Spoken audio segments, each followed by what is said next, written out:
UK कह रहा जी 5 साल के बाद अब मैं आपको पासपोर्ट अप्लाई नहीं करने दूंगा। अब ये सोचने पर मजबूर कर दिया है कि क्या वहाँ पे उनका फ्यूचर ब्राइट है या फिर पाकिस्तान या इंडिया की तरह ही है। जाएंगी जी, ये नया रूल लागू हो चुका है कि longest passport of the world वो आपको मिलने वाला था, लेकिन अब ऐसा नहीं होगा। हजारों लाखों पाकिस्तानी इंडियन यूके में जा चुके हैं या जाने का सोच रहे हैं, तो क्या वहाँ की सिटीजनशिप उनको नहीं मिलेगी, वहाँ का पासपोर्ट उनको नहीं मिलेगा? यस, यूके ने रूल्स बहुत ज़्यादा टफ कर दिए हैं। अभी आगे इलेक्शंस भी आने वाले हैं, तो जो लेडी खैर से अभी तो वैसे निकाल दिया हुआ है होम सेक्रेटरी को, उसने ही रूल्स बहुत ज़्यादा मुश्किल कर दिए थे।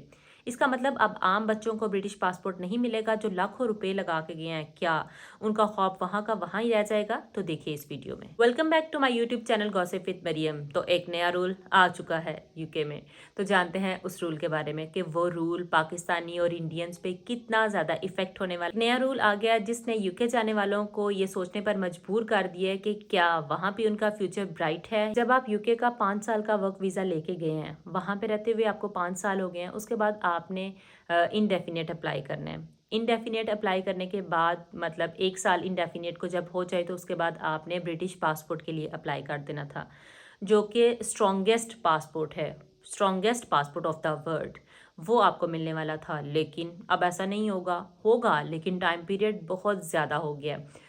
अब जो बच्चे 2-3 साल से वहाँ पे रह रहे हैं और उनको लगता था जी 2 साल के बाद, हमें 2 साल रह गए हैं, उसके बाद हम अपना इंडेफिनेट अप्लाई करेंगे तो आफ्टर दैट हमें ब्रिटिश पासपोर्ट मिल जाएगा, ऐसा नहीं होने वाला। अब क्या किए, वही जो स्वेला ब्रेवरमैन थी उसी का रूल है जो नवंबर में ही अनाउंस हुआ है। उसमें क्या किया उन्होंने कि 10 साल तक आप जो बच्चे भी नए जाएंगे वर्क वीज़ा के लिए या फिर स्टडी के लिए, जब 10 साल वहाँ पे रहते हुए उनको हो जाएंगे, फिर वो इंडेफिनेट अप्लाई करेंगे और उसके बाद ब्रिटिश पासपोर्ट वो ले सकेंगे।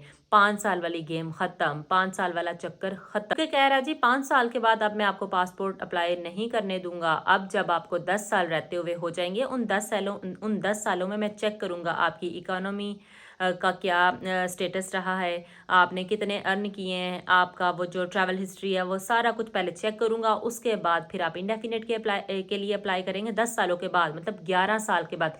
जो ब्रिटिश पासपोर्ट आपको 6 साल के बाद मिलना था, वही ब्रिटिश पासपोर्ट अब आपको 11 साल के बाद मिलेगा। और साथ ही आपकी लैंग्वेज जो है, लैंग्वेज टेस्ट को ही रख दिया जाए कि आपकी लैंग्वेज कितनी स्ट्रांग हो चुकी है, कितनी अच्छी आपको इंग्लिश बोलनी आज आ गई है, और साथ ही साथ आपका करेक्टर सर्टिफिकेट के आप पे कोई क्रिमिनल रिकॉर्ड तो नहीं है। ये तीनों डॉक्यूमेंट्स भी हो सकता है साथ में अटैच करने पड़े आपको 10 साल के बाद। तो मेरे ख्याल से मेरी वीडियो देखने के बाद जो लोग जाने का सोच रहे थे कि हम जाके 10 साल के 5 साल के बाद हम लोगों को पासपोर्ट मिल जाएगा, तो अब वो थोड़ा सा सोचेंगे। जिनको 2-3 साल रहते हुए हो गए हैं और उन्हें लगता है कि 2 साल के बाद मिल जाएगा, उनके लिए थोड़ी सी बैड न्यूज़ है ये। और आपको पता है कि जब पासपोर्ट आपको मिल जाता है तो उसमें एजुकेशन सिस्टम आपका फ्री होता है, पब्लिक फंड्स जो मिलते हैं वो फ्री होते हैं। और पाकिस्तान इंडिया जिस कंट्री से भी आप हो, वहाँ पे आप मुसलसल 1 साल भी रह सकते हैं। ऐसे तो वहाँ पे आप नहीं रह सकते, ज़्यादा स्टे नहीं कर सकते, लेकिन जब आपके पास पासपोर्ट आ जाता है तो पासपोर्ट के इतने सारे बेनिफिट्स होते हैं, जिसमें एक सबसे बड़ा बेनिफिट ये भी होता है कि आप अपने होम कंट्री में 1 साल तक रह सकते हैं।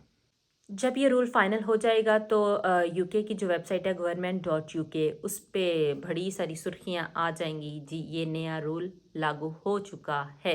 एट द एंड मैं आपसे यही कहूँगी, होप फॉर द बेस्ट।